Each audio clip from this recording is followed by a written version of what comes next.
Pemirsa di daerah Bogor, Jawa Barat, Mia Siskawati dan sang suami Asep Sugi Suntana menanam berbagai jenis sayur secara organik di lahan seluas 800 meter persegi.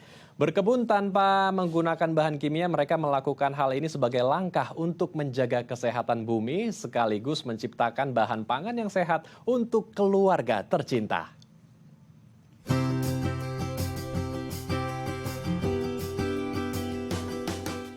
Pengalaman mengunjungi daerah terpencil dan pelosok Nusantara membuat Mia Siskawati dan sang suami Asep Sugi Suntana terpanggil untuk melestarikan beragam pangan lokal serta membangun kedaulatan pangan.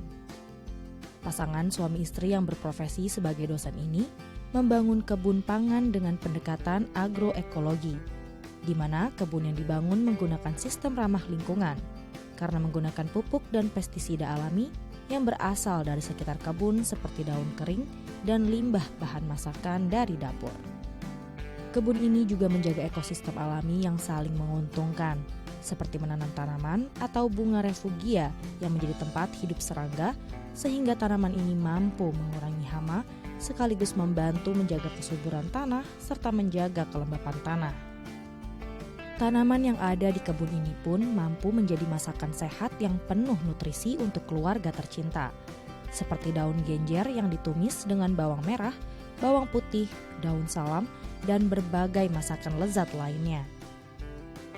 Merasakan manfaat dari mengonsumsi pangan sehat dari kebun, Asep Sugi Suntana tergerak untuk berbagi ilmu berkebun ini secara gratis di media sosial miliknya, agar setiap warga dapat menciptakan kedaulatan pangan dari rumah sambil menjaga kesehatan bumi. Ya, untuk membahasnya lebih lanjut, kita telah terhubung langsung dengan Ibu Mia selaku petani kota. Kita langsung sapa narasumber kita. Selamat siang, Ibu Mia. Apa kabar, Ibu? Selamat siang, Mas Andrew. Kabar saya baik. Terima kasih telah mengundang saya siang hari ini.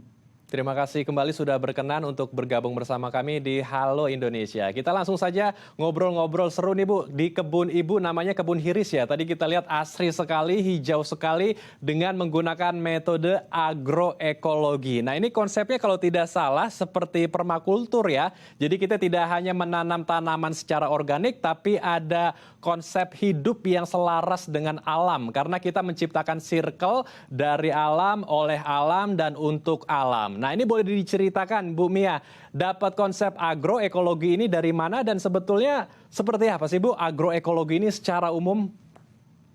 Oke, baik. Secara umum agroekologi adalah sebuah pendekatan yang menggunakan berbagai komponen dalam alam jika kita akan memang membangun sebuah ekosistem pertanian.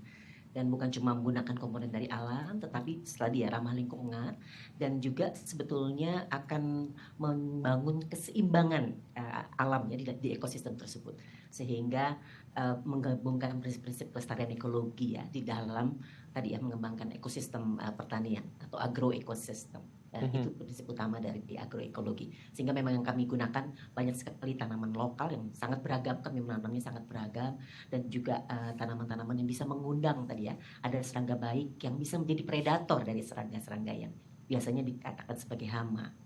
Kira-kira begitu. Ya. Oke, jadi ada berbagai jenis tanaman yang bisa menjadi bahan pangan dan ada juga tanaman-tanaman yang fungsinya juga ada tujuan tertentu ya. Ini menarik karena ini bukan seperti pertanian organik yang konvensional yang biasanya hanya monokultur ya, hanya satu jenis tanaman, tetapi di sini ada berbagai jenis varian. Nah ini boleh diceritakan Bu Mia, ada apa saja tanaman-tanaman atau tumbuhan-tumbuhan di sana dan apa juga fungsi mereka masing-masing? Karena kan tadi disebutkan juga mereka menjaga ekosistem ya dalam sebuah taman yang Ibu kelola di sana. Ya, baik. Jadi ini ini adalah kebun pangan keluarga ya. Jadi memang kami buat untuk memasok bahan pangan keluarga kami. Sehingga tanaman yang paling banyak ditanam adalah tanaman-tanaman pangan, baik itu sayuran, buah-buahan, bumbu dapur. Nah, selain tanaman-tanaman pangan tersebut, kami juga menanam tanaman-tanaman tadi sudah disebutkan di pengantar ya, ada beberapa jenis bunga yang memang disebut sebagai tanaman refugia. Mhm. Ini adalah tanaman-tanaman yang bisa menarik perhatian serangga-serangga yang biasanya disebut sebagai hama karena dia menyerang tanaman yang lain. Nah, dia akan datang ke tanaman-tanaman tertentu ini, biasanya mereka yang memiliki bunga-bunga yang menarik dan kemudian akan tanda kutip menyerang tanaman-tanaman ini ya. Nah, lalu nanti juga serangga-serangga lain yang berdatangan karena kami menanam berbagai tanaman yang memang mengundang serangga baik akan jadi predator. Itu juga misalnya ada beberapa tanaman yang mengundang burung ya. Kami Hmm. menanam beberapa tanaman yang mengundang burung dan burung-burung itu juga nanti akan menjadi predator atau memakan serangga-serangga yang menjadi tadi ya predatornya juga berlapis-lapis ya di tengah. Jadi sebetulnya mengembalikan keseimbangan alam sehingga alamlah yang bekerja. Kira-kira seperti itu. Kami juga punya embung, itu kolam buatan kecil saja, 2 kolam buatan untuk menampung air hujan. Karena kami memang di sini belum ada sumber air dan kami memanfaatkan air hujan yang kami tampung untuk menyiram tanaman kalau hari tidak hujan. Nah, embung ini ternyata juga menjadi ekosistem sendiri. Jadi boleh berdatangan ya katak-katak tertentu dan juga beberapa hidupan liar lainnya mulai berdatangan seperti itu kira-kira. Oke. Jadi memang ada fungsinya sendiri ya, seperti tadi ada tanaman refugia yang menjadi wadah bagi para serangga agar tidak menyerang tanaman inti yang akan menjadi bahan pangan ya, Bu Mia ya? Kira-kira begitu. Walaupun Mhm. tentu saja bukan berarti tanaman pangan itu tidak diserang sama sekali, tapi buat kami sebetulnya ketika ditanam beragam, jadi tidak Mhm. monokultur dan ditanamnya tadi ya seperti selang-seling seperti itu. Jadi ada bedengan kecil saja untuk kami menanam kubis, misalnya kembang kol, sawi dan lain sebagainya itu sebetulnya bedengan-bedengannya dibuat sangat beragam sehingga kalaupun satu katakan misalnya tanaman diserang oleh hama, Mhm. sesungguhnya nanti mungkin yang juga serangannya tidak akan terlalu banyak karena di sebelahnya sudah tanaman jenis lain gitu. Mmm. Dan juga ada cara ya untuk meningkatkan kekuatan tanaman. Sesungguhnya ketika tanaman terserang hama, yang kita lakukan jangan dulu buru-buru menyerangnya, tapi bisa jadi yang harus diperkuat adalah tanamannya gitu ya. Jadi tanamannya diperkuat, Mmm. ketika dia kuat si tanaman akan sebetulnya menjaga dirinya gitu ya dari katakan serangan hama karena hama itu juga bagian dari proses kehidupan di alam. Dia datang karena dia perlu makan seperti itu ya. Tapi ketika tanaman kuat, eh, apa, ketika diserang oleh hama, dia akan masih bisa bertahan lebih baik begitu. Seperti itu. Oke, ini menarik sekali, seperti meningkatkan sistem imunitas tubuh ya, kalau dalam diri kita ya. Nah, ini Iya, meningkatkan kekuatan iya, bagi iya, tanaman atau iya. tumbuhan tersebut. Boleh dikasih tahu Bu Mia, ini seperti apa caranya? Karena ini mungkin masih banyak masyarakat luas atau pemirsa di rumah yang masih belum mengerti bagaimana cara memperkuat sistem kekebalan bagi tanaman agar ketika diserang oleh hama pun mereka tanaman-tanaman itu tetap masih kuat begitu. Oke, ini jawaban sebagai praktisi ya, karena walaupun saya dosen, tapi saya bukan dosen pertanian. Mhm. Jadi saya juga bukan dosen atau ahli hama dan penyakit tanaman ya, tapi pengalaman sebagai praktisi petani kota ya. Jadi kuncinya adalah di sebetulnya penyemaian dari Mmm. benih menjadi mulai kita menyemai ya, terutama kalau para pemirsa misalnya menanam tanaman sayur yang tentu perlu disemai dulu ya. Nah, ketika disemai sebetulnya media untuk semainya yang perlu diperhatikan medianya media yang baik dan dalam arti sebetulnya tidak baik di sini kalau kami menggunakan kombinasi antara tanah kemudian kompos memang buatan kami sendiri Mhm. dan kadang-kadang juga dicampur dengan sekam bakar. Nah, tetapi ini menjadi kunci karena medianya perlu cukup dan dia cukup pangan dan sebetulnya ketika masih disemai kami menyiramnya tadi ya ketika menyiram dari tampungan air hujan punya nutrisi tersendiri ya untuk tanaman Mmm. dan apalagi selain air hujan itu air yang sudah eh, juga tentu tempat berinteraksi katak dan kami tanam ikan di situ ya di kolam ikan tersebut jadi dia ada nutrisi-nutrisi tertentu yang juga membantu tanaman ketika masih dalam proses semai itu menjadi memiliki nutrisi. Nah, lalu itu sebetulnya kemudian ketika mulai dipindahkan ke bedeng, tentu bedeng tempat menanamnya juga perlu disiapkan. Ada lagi-lagi dengan tadi ya, pupuk yang kami buat sendiri tadi ya, jadi dikombinasi antara kompos yang memang kami buat sendiri dengan juga dikombinasikan dengan kotoran hewan ya. Lebih banyak kami menggunakan memang kambing karena yang tersedia di sekitar kebun ini itu adalah kotoran kami ya, bukan milik kami ya, milik petani atau peternak kambing yang juga kemudian kami manfaatkan. Itu sih kira-kira Mas. Mhm. Baik, jadi dari proses penyemaian, kemudian proses pemberian pupuk juga harus diperhatikan ya, pupuknya juga harus yang kompos. Nah, kalau untuk mengusir serangga, tadi selain dijelaskan ada tanaman refugia yang akan menarik menjadi magnet atau seperti itu ya, menjadi magnet bagi hama agar mereka tidak menyerang tanaman utama kita. Pestisida ini juga menjadi hal yang penting ya, tapi karena ini pertaniannya organik, jadi pupuk dan pestisidanya pun juga harus organik ya, menggunakan bahan-bahan yang betul-betul sehat bagi tumbuhan. Tapi pertanyaannya apakah efektif Bu Mia untuk mengusir hama di sana? Karena kan pertanian organik ini rentan sekali diserang oleh hama. Ya, ya, ya. Jadi tadi ya sebetulnya kuncinya eh, itu kerentanan atas serangan hama terjadi kalau menurut saya karena tadi ya misalnya monokultur tadi atau misalnya walaupun beragam tapi beragamnya sangat terbatas. Mhm. Sementara di kebun kami keragamannya sangat tinggi. Memang belum kami identifikasi secara detail ya, belum sedang terus dicatat ya. Tapi tanaman yang ada di kebun kami itu lebih dari 80 jenis tanaman dan itu membentuk ekosistem sendiri yang sebenarnya saling memperkuat itu tadi ya. Nah, cara lain ketika memang ada artinya untuk mencegah adalah kami juga menyemprotnya dengan ekoenzim ya. Hmm. Ekoenzim yang kami buat sendiri. Ekoenzim kami buat dari kulit buah-buahan, terutama kulit jeruk ras dan kulit nanas ya. Dan ini kerjasama ini dengan para pedagang jeruk ras dan pedagang nanas yang mengupas ya. Mereka kan biasanya sekedar membuang lalu kami tampung gitu ya. Awalnya kami beli, lama-lama mereka merasa terbantu. Nggak deh, buat bumi aja deh.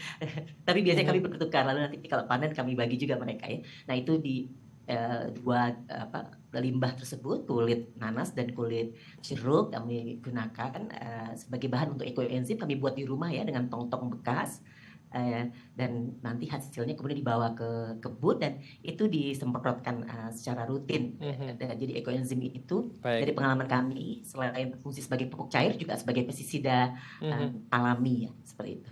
Mhm.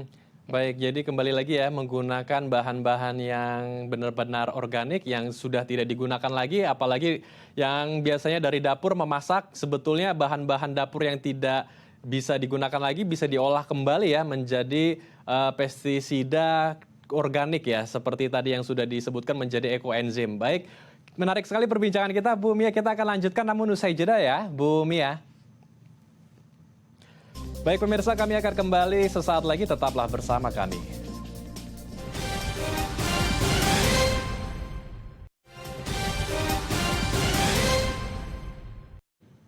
Terima kasih pemirsa, Anda masih bersama kami di Halo Indonesia. Kita akan melanjutkan perbincangan hangat kita bersama dengan Ibu Mia, petani kota di daerah Bogor, Jawa Barat. Bu Mia, dengan berbagai jenis sayur mayur yang ada di kebun Hiris ya, nama kebun Bu Mia di sana, ini ada apa saja bahan-bahan pangan yang bisa Ibu Mia panen dan katanya juga Bu Mia bisa lebih menghemat pengeluaran ya untuk belanja ke pasar karena semua bahan pangan sudah ada di kebun Bu Mia. Ya, ya, betul Mas Andrew. Jadi itu betul-betul kebun pangan kami keluarga ya. Selain sebagai kebun eksperimen, memang yang utama adalah kami ingin membangun sebetulnya kedaulatan pangan di tingkat keluarga. Jadi yang kami tanam mulai dari berbagai macam sayuran, juga Mhm. bumbu dapur, buah, dan paling penting adalah kami mencoba menanam kembali tanaman-tanaman pangan lokal yang sudah dilupakan ya, yang sebelumnya adalah tanaman yang sangat penting gitu. Jadi nama hiris, kebun hiris. Hiris itu adalah sebuah kacang lokal. Mhm. Kalau orang Jawa Barat tahu dan mungkin Jawa Barat generasi muda belum tentu tahu ya. Tapi itu di kampung halaman suami saya di Sumedang itu adalah kacang lokal yang biasa ditanam di pinggiran sawah dan itu dimakan kadang-kadang mentah ya, yang masih muda, lalu diulek pakai sambal, aduh enak banget gitu ya. Hmm. Saya lahir dan besar di Jakarta, aduh saya seneng banget kalau kalau begitu ya. Nah itu sebetulnya sebagai lambang bahwa kami mencoba menanam lagi tanaman-tanaman pangan lokal yang oleh leluhur kita sebetulnya dimakan, dan banyak petani sebetulnya terutama dari masyarakat adat, Mhm. kami sering sekali penelitian itu masih mereka menanamnya. Jadi ini juga genjer ya, kami menanam genjer yang kami ambil dari sawah kami di Sumedang. Kami punya sawah organik di Sumedang, dan karena tidak pakai bahan kimia, genjer mulai tumbuh dan berbagai tanaman lokal yang biasa tumbuh di sawah tumbuh. Jadi ini kami tanam di kebun hiris ya. Dan banyak sekali tanaman-tanaman pangan lokal yang kami peroleh dari para petani ketika kami penelitian ya. Jadi ada juga kacang dari Sumba, dari Mhm. para mama di Sumba, lalu ada sorghum, itu juga biasa ada di Indonesia Timur, itu adalah sumber karbohidrat. Kami menanam berbagai Mhm. jenis umbi ya, termasuk ubi cilembu ini. Jadi Mmm. kami tanam, artinya sumber karbohidrat non beras ya, kami tanam itu, jadi juga supaya kami memiliki keragaman pangan, dan sekaligus ini sebagai bagian dari gerakan ya, menanam kembali tanaman lokal, mengapresiasi sehingga teman-teman yang ada di pedalaman jangan malu makan makanan yang bukan beras gitu, atau makan tanaman-tanaman yang sebelumnya mungkin dianggap tanaman yang simbol ini ya biasa yang makan begitu orang miskin. Mhm. Justru sebetulnya itu adalah tanaman-tanaman yang kaya gizinya, dan bagi keanekaragaman hayati, dan bagi bumi itu luar biasa fungsinya. Begitu. Mhm. Oke, luar biasa sekali. Jadi ini ada berbagai jenis bahan pangan ya di sana, dan ada juga Ya. pengganti karbohidrat nasi, ada sorghum tadi Ya, dikatakan, ada umbi-umbian juga. ya. Jadi ini bisa dikatakan berapa persen nih pengeluaran Bu Mia bisa berhemat dari adanya kebun ini? Bisa bisa menghemat berapa persen nih pengeluaran buat ke pasar Bu Mia? Oh, kalau dari segi tentu non protein hewaninya, artinya Mhm. sumber sayuran, buah, dan bumbu dapur tadi ya, itu hampir mungkin 80%, karena saya Wow. menanam semua bumbu, sampai bawang merah ya, Mhm. cabai. Yang belum berhasil saya tanam bawang putih ya, bawang putih belum berhasil, lalu juga wortel belum berhasil karena itu dataran rendah ya. Tapi kami nggak memaksakan, artinya karena ini beragam, setiap hari bisa panen gitu ya. Mhm. Jadi kami menanam juga misalnya daun kelor, gitu, yang sekarang WHO menyebutkan daun kelor adalah superfood gitu. Jadi Iya. khasiatnya luar biasa, dan di Sulawesi itu makanan di kampung, dan Mhm. memang enak banget daun kelor itu di sayur bening, kemudian di sayur lodeh, atau aduh enak deh. Mhm. Seperti itu. Jadi kami makan yang memang ada tersedia, kami panen itu yang dimakan.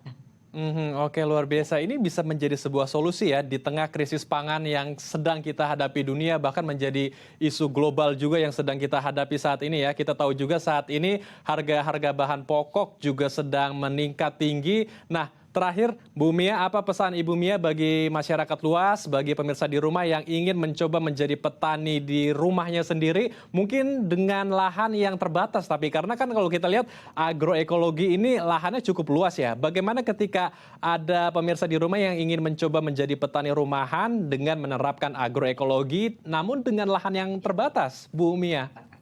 Ya, ya, ya. Sebetulnya begini, agroekologi sebuah pendekatan yang bisa diterapkan dimanapun, gitu. Dan Mhm. bahkan misalnya kalau sangat terbatas sampai tidak ada tanah, menurut saya itu bisa kok ditanam di polybag misalnya ya, di satu sudut rumah yang sama sekali tidak ada tanahnya, bisa terlanjur sudah ada lantai atau sudah di semen, itu tetap bisa. Nah, kuncinya sebetulnya tadi ya, menanam tanamannya beragam. Jadi tidak satu jenis, dia beragam, dan apa tadi ya, sebetulnya selain itu mengupayakan untuk tadi membuat pupuk buatan sendiri, baik pupuk padat dari kompos dari dapur.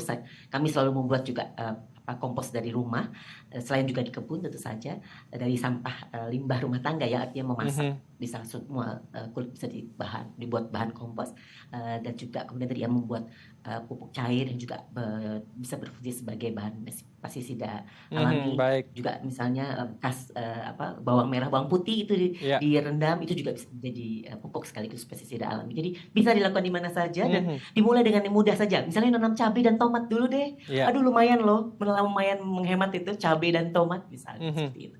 Begitu Mas Andrew. Baik, semoga pemirsa di rumah terinspirasi ya dengan diskusi kita hari ini untuk bisa mencoba menjadi petani rumahan. Karena dengan menjadi petani rumahan kita bisa menyiapkan bahan pangan yang sehat untuk keluarga tercinta, menghemat pengeluaran, sekaligus kita merawat bumi karena pertanian ini ramah lingkungan. Terima kasih Ibu Mia telah berbagi informasi dan inspirasi bersama kami di Halo Indonesia. Salam sehat Bu Mia.